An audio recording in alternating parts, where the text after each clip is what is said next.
Dobro. History. Archive. We all remember Apollo 11, that giant leap for mankind. But what about the very next mission? Just a few months later, Apollo 12 almost ended in a massive fireball, less than a minute off the launch pad. This story, it isn't just about a freak lightning strike. It's about a near-impossible recovery and an incredible chain of human decisions that saved the day. So let's get right into it. We're going to start right in the thick of it. Imagine this. 1 second, you're one of 3 astronauts riding a perfectly controlled pillar of fire towards space. And the next, the entire machine goes dead. You're suddenly strapped to a blind, dumb bomb hurtling skyward at over 1,000 feet per second with absolutely no idea which way is up.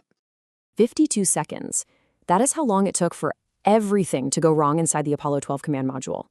At 36 seconds, the first lightning strike hit them, a huge jolt. But it was the second one, just 16 seconds later, that was the knockout punch. It took out their primary guidance system completely. And this is the call that comes back to mission control. Just think about that for a second. The master alarm is literally screaming in your ear, every light on the board is flashing red, your guidance is gone, and Commander Pete Conrad's voice is just impossibly steady. He isn't yelling, he's reporting a problem. And just look at what he was seeing. As he starts reading out the failures to Houston, it's just this waterfall of bad news. The entire control panel, their whole world in that moment, lit up like a Christmas tree from hell. The ship sounded like it was just falling apart around them. So this is the big question, right? Conrad's hand is right there, inches from the abort handle. One twist and a rocket fires, pulling their capsule away to safety. Mission over. But he doesn't do it. He waits. And to understand why, we have to rewind the clock just a little bit. See, the chain of events that almost destroyed Apollo 12 didn't actually start with that bolt of lightning. It started with a decision made over breakfast on a very, very rainy morning in Florida. And this just paints the perfect picture of the contrast that day. Inside, you've got the all-Navy crew of Apollo 12. They were famous for being the most fun-loving, tight-knit crew in the whole program. They were absolutely electric, just raring to go. And outside, it was just miserable, dark, overcast, and rain-swept. So here's the crucial point. NASA had a rule, a big one, a cardinal rule. You do not launch a 363-foot-tall metal rocket into a cumulonimbus cloud, basically a thunderstorm. But on this particular day, the pressure to keep the Apollo program moving was so intense that they broke their own rule. The weather concerns were overruled. And what happened next was almost inevitable. They weren't just flying into a storm. As the Saturn V rocket tore through the sky, trailing this massive plume of hot ionized gas, it did something incredible. It became the storm. It turned itself into the world's longest, fastest-moving lightning rod. This timeline really shows you just how fast this all went down.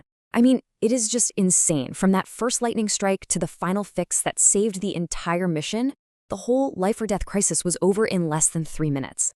Every single second mattered. And this gets us back to that question. Why didn't he abort? Well, here's the answer, straight from Conrad himself. He was a test pilot through and through.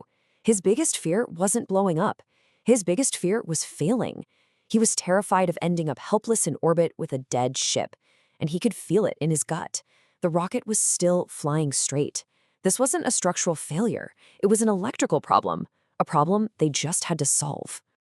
Okay, so things are clearly terrible inside the cockpit, but what's really wild is that 200 miles away in Houston, the problem looked even worse. Let's shift over to mission control. The instant that lightning hit, the telemetry, the stream of data coming from the ship, just went haywire. The controllers were staring at their screens and the numbers made no sense. They were seeing things that were physically impossible, like negative numbers in the fuel tanks. The data wasn't just wrong, it was total gibberish. So the whole room is scrambling, trying to figure out what's going on, but they're completely blind, except for one guy, a 24-year-old flight controller named John Aaron. He's looking at his screen at this total mess of data, and he recognizes the pattern. But how? They had never, ever simulated a lightning strike. The answer, it turns out, was pure accident and curiosity from a year earlier.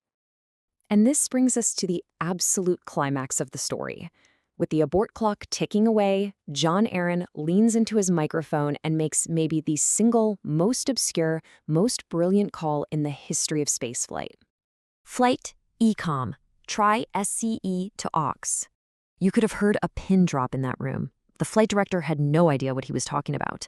The Capcom, the guy who actually talks to the astronauts, is on the radio loop asking, "What the hell's that?"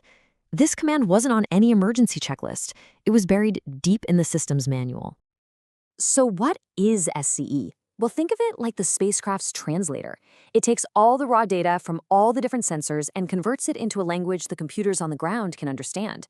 And during a simulation a year before, a weird power glitch had scrambled this exact box, creating the exact same pattern of gibberish that Aaron was seeing right now, for real. So the call goes all the way up to the capsule. Conrad is just as confused as everyone else on the ground. He radios back, SCE to aux. What is that? But Alan Bean, the lunar module pilot, his job was to be the system's expert. He'd been quiet, and he knew the switch. By a stroke of amazing luck, he remembered exactly where it was from a training exercise. So while Conrad is still asking the question, Alan Bean is already moving. He reaches over, finds this one small, obscure switch on a panel full of them, and flips it. But here's the most incredible part of this entire story. Flipping that switch, it didn't actually fix the ship. And this is just so brilliant. SCE to aux didn't bring the power back on. It just fixed the monitors. It was like it unblinded the doctors back in Houston.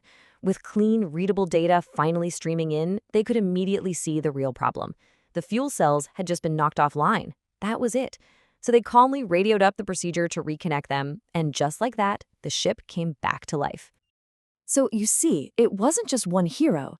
It was this perfect chain reaction of competence. You had Pete Conrad with the guts to wait it out. You had John Aaron, whose curiosity a year before gave him the answer. You had the flight director, Jerry Griffin, who had the trust to go with a call he didn't even understand. And you had Alan Dean, whose training gave him the muscle memory to find that switch in a split second. If any one of those links had broken, this would be a very different story. And in the end, that's what it all comes down to.